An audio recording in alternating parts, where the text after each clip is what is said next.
గోవిందాయ నమః. కృష్ణం వందే జగద్గురు. భగవద్గీత 4వ అధ్యాయము 37వ శ్లోకం.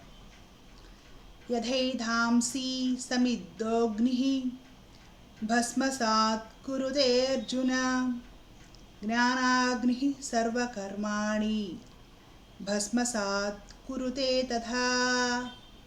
ఓ అర్జున, ప్రజ్వలించుచూ ఉన్న అగ్ని సమిధలను భస్మము చేసినట్లు జ్ఞానమను అగ్ని కర్మలన్నింటినీ భస్మమనరించును. పరమాత్మ భగవద్గీతలో రిపీట్గా చెప్పిన విషయం ఇదేనండి. మనకు ఇది తప్ప అన్నీ కావాలి.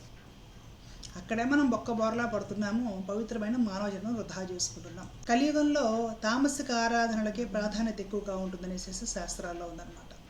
ఏదైనా ఒక పని తేలిగ్గా అయిపోవాలి, సులభంగా రావాలి, వెంటనే నేను అనుకున్న ఫలితం ఎలా వచ్చాయి.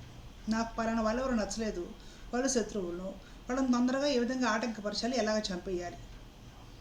లేదంటే మా ఇంట్లో ఒక వస్తువు పోయింది, అది ఏదైనా ఒక తాంత్రిక ప్రక్రియ ద్వారా ఎవడ తీశాడో ఎలా కనిపెట్టాలి.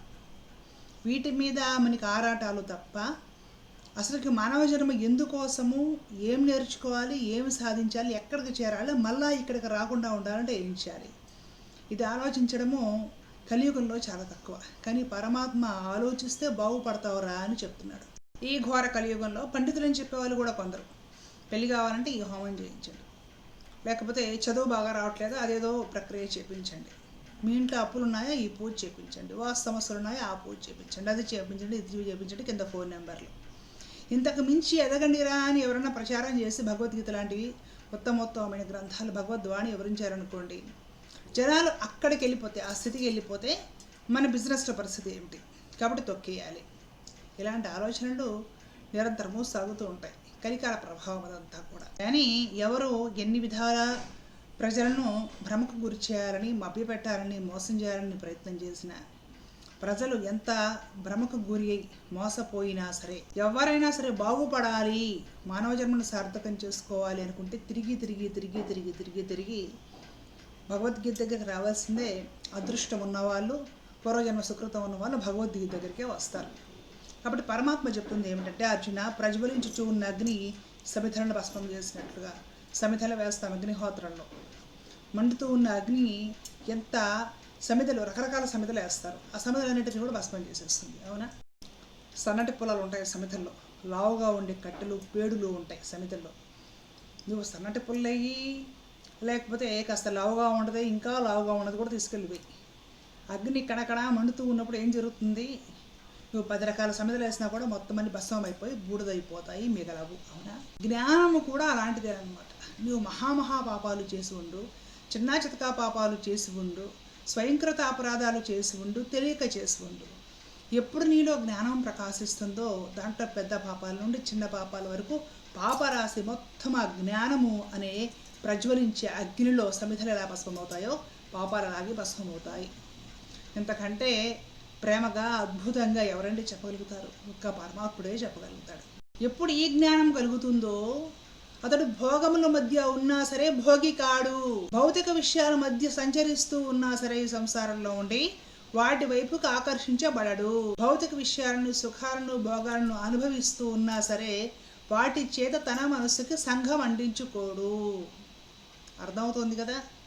ఒక మంచి సెంట్రలైజ్డ్ చేసి ఎయిర్ కండిషన్ ఉన్న ఒక మంచి రూమ్లో మంచి పట్టుపరుపుల మీద పడుకోవాల్సిన పరిస్థితి వచ్చింది. అలాంటి సౌలభ్యం ఒకరోజు అబ్బింది ఒక యోగికి. దాని మీద పడుకున్నాడు నిర్వికారముగా. ఎలాంటి వికారాలు మనసుకి చెందలేదు.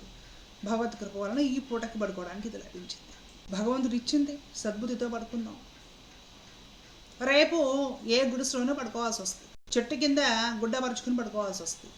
ఈ పూటగా భగవంతుడు ఇచ్చిన చోటు ఇది, చూపించింది, ఇక్కడే పడుకుందాం. రాగద్వేషాలకు అతీతంగా. అదే భోగ అయితే మంచి ఏసీ, పట్టుపరుపు, మంచం కనపడగానే ఇంకా ఆస్త సుఖపట్టడానికి ఇంకేదైనా దొరికితే బాగుండు. అనవసరంగా పెళ్లి మానేసి సన్యాసనయాను పెళ్లి చేసుకుంటే బారే ఉండేది, ఈ మంచం మీద సుఖపడి ఉండేవాడిని. మనసు పరిపరి విధాలుగా పోతూ ఉండు. భోగికి యోగికి తేడా అది. యోగి జ్ఞానార్జన చేసి మహనీయుడ యోగి అయ్యాడు. భోగికి ఆ స్థితి లేక ఏది చూశాడో దానికోసం మనసు తాపత్రయపడిపోయి దాన్ని ఇంకా అనుభవించాలి. ఇది నాకు పర్మనెంట్గా ఉంటే బాగుండు, ఇప్పుడు ఇలాగే సుఖం కలిగితే బాగుండు, ఇప్పుడు ఇలాగే సంతోషంగా ఉంటే బాగుండు, లోకంలో ప్రపంచంలో ఉన్న సుఖమంతా నాకే కావాలి, అంతా నేను అనుభవించాలి, ఎంజాయ్ చేయాలి ఈ స్థితిలో భోగి బతుకుతూ ఉంటాడు. ఈ భోగి బ్రతుకు వలన ఏమవుతుందంటే ఆ శరీరము లేదంటే మనసు సుఖపడినా పాపాలు పెరిగిపోతాయి కదా. కాబట్టి పరమాత్ముడు ఏం చెప్తున్నాడు అంటే నువ్వు భోగిలా కాదు, భోగములు నీకు లభించిన భోగముల మధ్య యోగిలా బ్రతుకు. అలా బ్రతకాలంటే నీకు భగవతత్వపరమైన జ్ఞానం విశేషంగా ఉండాలి. జ్ఞాన సముపార్జనము చేయి, నన్ను తెలుసుకునే ప్రయత్నం చేయి, రాగద్వేషాలకు అతీతంగా ఉండు, ఇంద్రియ నిగ్రహంతో ఉండు. ఇవన్నీ ఉండాలంటే సాధనా సంపత్తి ఉండాలి, ఆహార నియమాలు పాటిస్తూ ఉండాలి, భగవంతుడిని ఆ పద్ధతిని ఒక సాంప్రదాయాన్ని సాధన చేసుకుంటూ ఉండాలి, సమదృష్టి అలవర్చుకోవాలి, హృదయ వైశాల్యం పెంచుకోవాలి.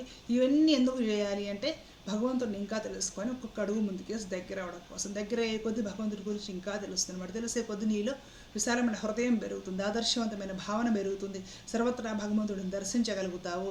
ఆ స్థితిలో ఉన్న ఆనంద స్వరూపుడైన యోగి గొప్ప జ్ఞానార్జున చేసిన మహనీయుడై ఉంటాడు. అతడి జ్ఞానము అనే అగ్నిలో అతడు ఇంతకు పూర్వం చేసిన సంచిత ప్రారబ్ధ ఆగామి కర్మలు ఎన్నైతే ఉంటాయో అన్నీ కూడా పడి భస్మమైపోతాయి. అతడు జీవన్ముక్తుడవుతాడు.